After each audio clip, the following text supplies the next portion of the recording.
Vida e Saúde começando aqui bem juntinho de você, seja muito bem-vindo. Nós estamos hoje aqui nessa quarta-feira, é dia de conversarmos sobre saúde mental e Dr. César vem aqui para falar ao seu coração e traz um colega hoje, hein, Dr. César? Que bom, mais uma vez estou contente que o Dr. Pablo está com a gente. Ele que também é psiquiatra, vai nos ajudar nesse assunto que merece a sua presença aqui, viu, Dr. Pablo? Obrigado pelo convite. Vamos falar sobre um assunto que tem afetado muitas vidas, infelizmente. Olha, assim como as rasuras em um caderno deixam ali suas marcas, o abuso sexual infantil também mancha a história de crianças que são vítimas desse crime durante os seus primeiros anos de vida. Hoje a gente vai falar sobre medidas preventivas no combate a essa triste realidade que atinge os lares de milhares de famílias em qualquer das esferas sociais.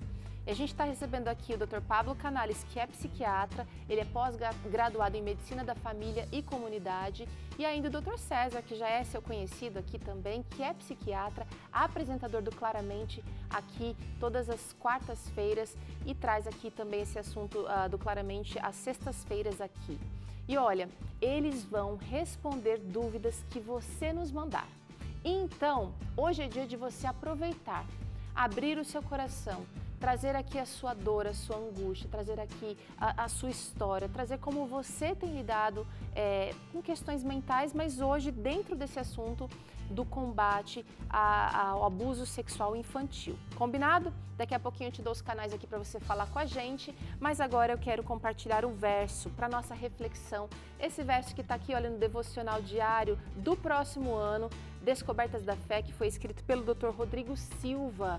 Ele vai trazer aqui vários aspectos da fé bíblica para cada dia do ano e esse devocional está disponível em pré-venda já pelo site cpb.com.br/Rodrigo Silva. Olha só, vou falar de novo, cpb.com.br/Rodrigo Silva. E se você preferir, você também pode ligar para o 0800 979 0606.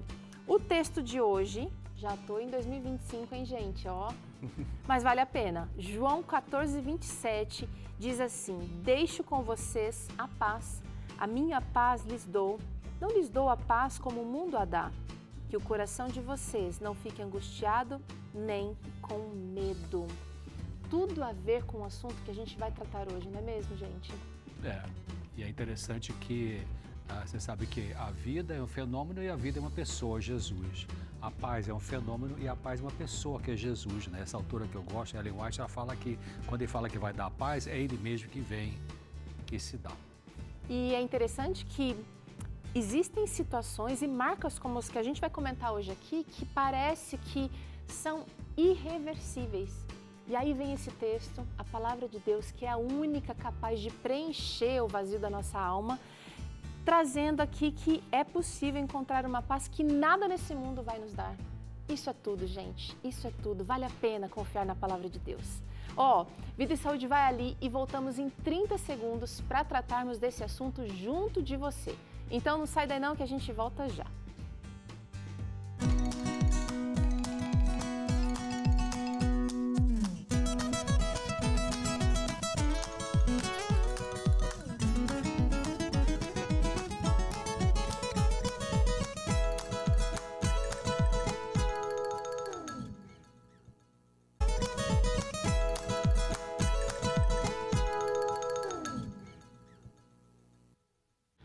Muito bem, estamos de volta, o assunto de hoje é muito necessário, precisamos conversar abertamente porque a informação pode transformar uma realidade dura. Vamos falar aqui sobre o abuso sexual infantil e a gente quer, através dessa conversa, através do entendimento, da compreensão, a gente quer combater esse ato que é criminoso, que é um ato que destrói vidas. Dr. Pablo está com a gente, ele que é psiquiatra, Dr. César Vasconcelos também junto com a gente hoje. Dr. Pablo tem mais de 15 anos de experiência, né, em atendimentos que envolvem também pessoas que tiveram a sua infância desonrada pelo abuso e, infelizmente, isso acontece muito dentro do âmbito próximo, familiar ali, muitas pessoas de perto cometendo. Antes de fazer algumas perguntas aqui, entender algumas medidas que nós podemos tomar, eu quero saber Se você tem uma dica, tem uma orientação que você costuma passar para os seus filhos, que você gostaria que tivessem lhe dito, mas não foi lhe dito, de que medida de proteção você costuma usar ou gostaria de usar com as crianças, tá bom? Que tipo de orientação?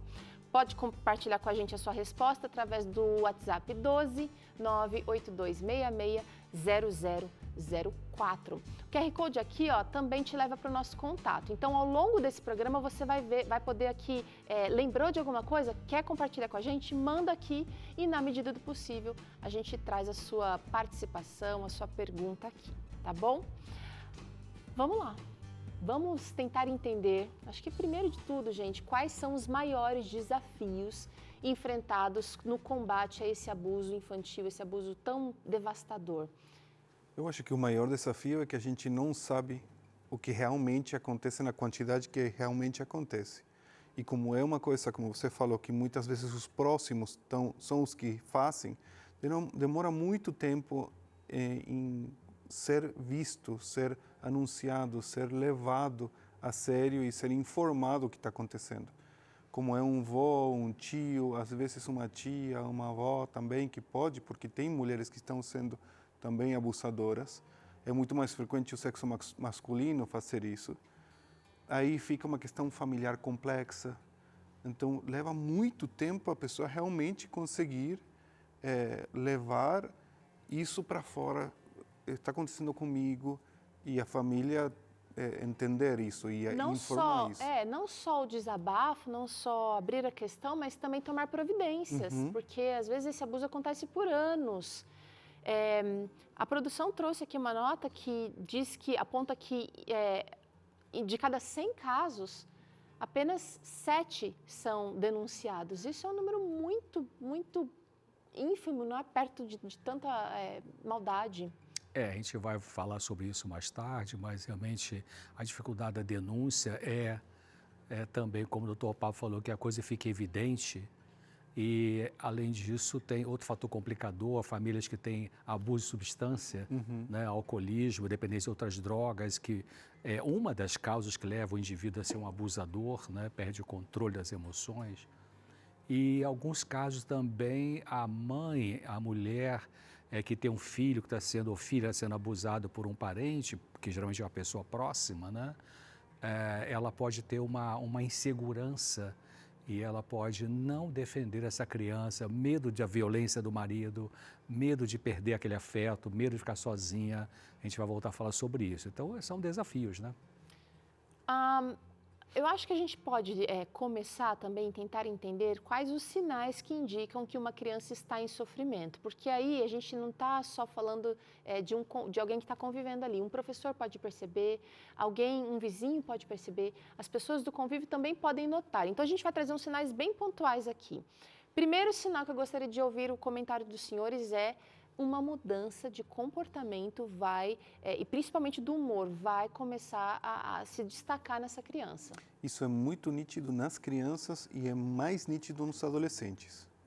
É impressionante quanto que altera o humor, na real, de todas as idades. Mas a criança, de repente, ela começa a ficar extremamente irritada ou extremamente isolada. No adolescente acontece a mesma coisa. Não quer, mas o adolescente é assim, ele se isola, mas a realidade é uma mudança.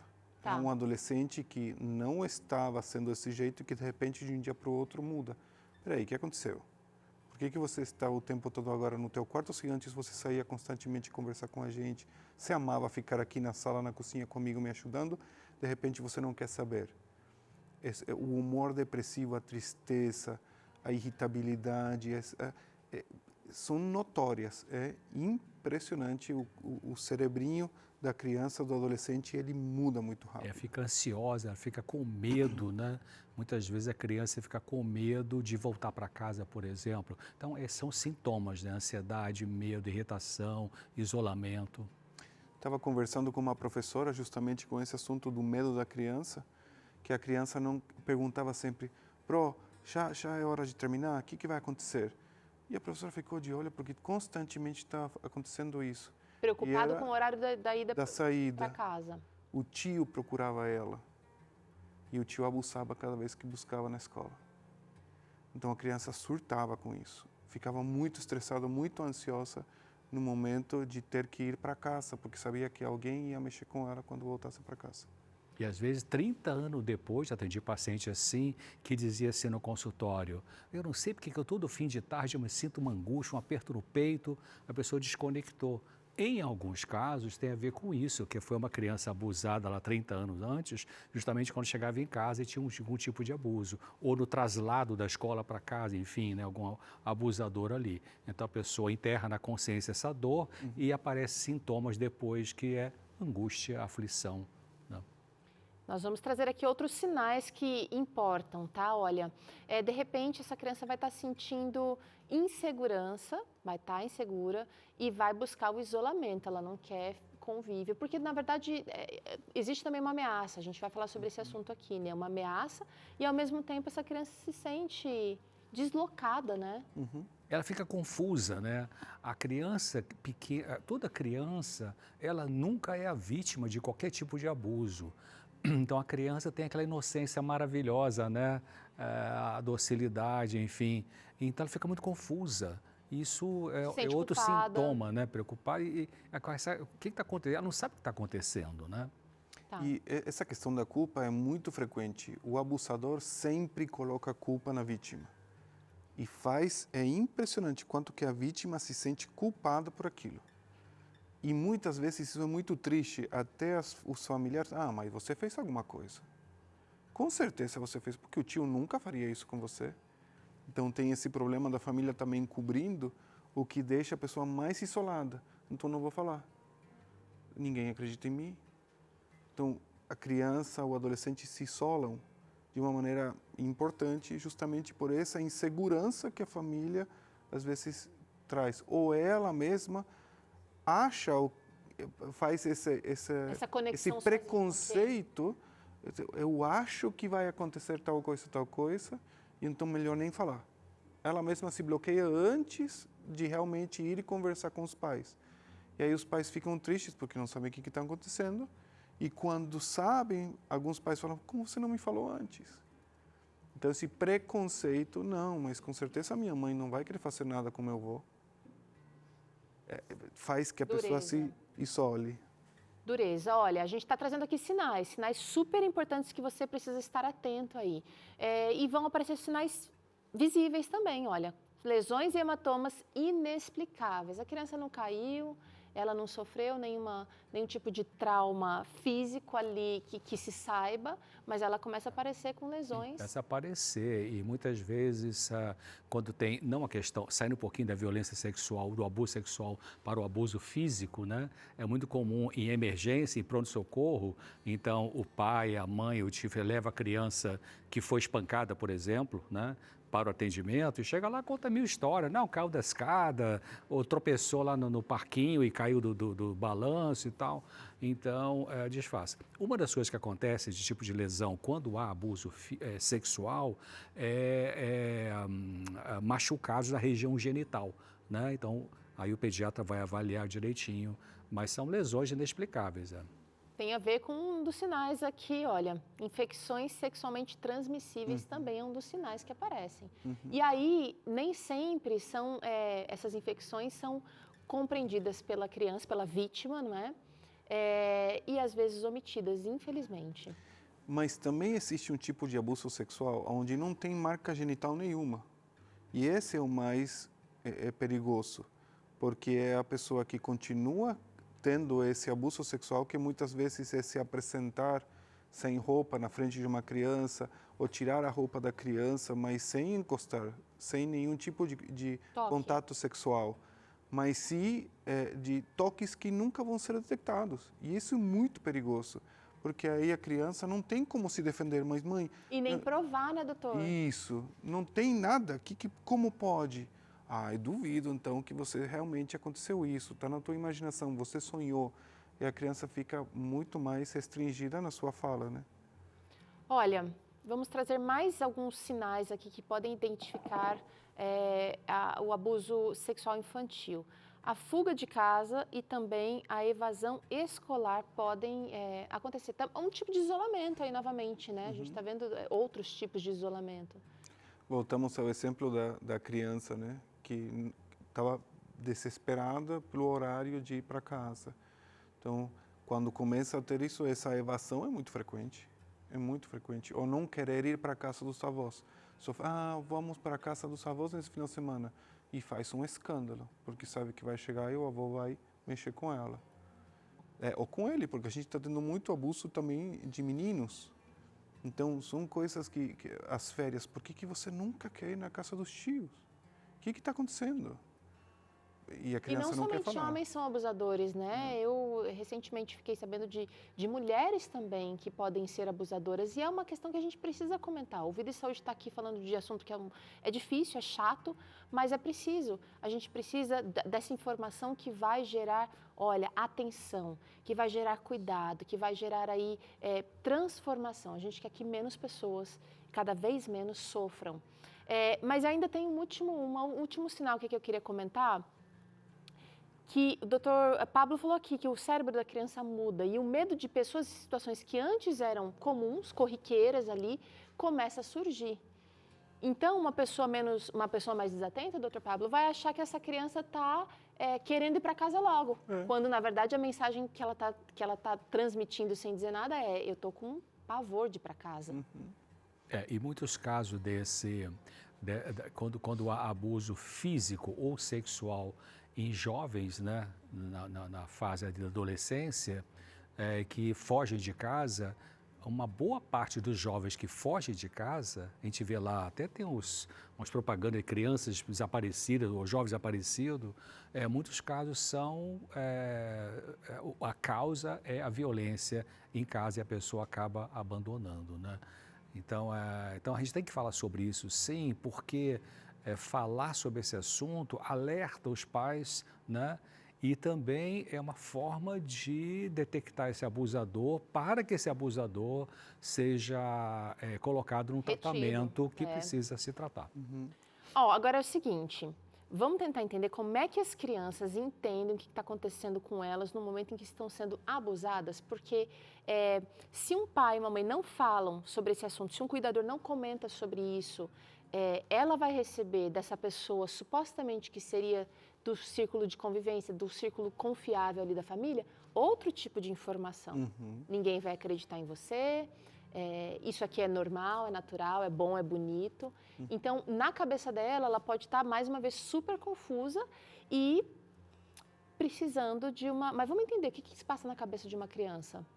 O ponto é que são locais que têm sensibilidade de prazer. Deus criou a gente com áreas que se sentem prazerosas.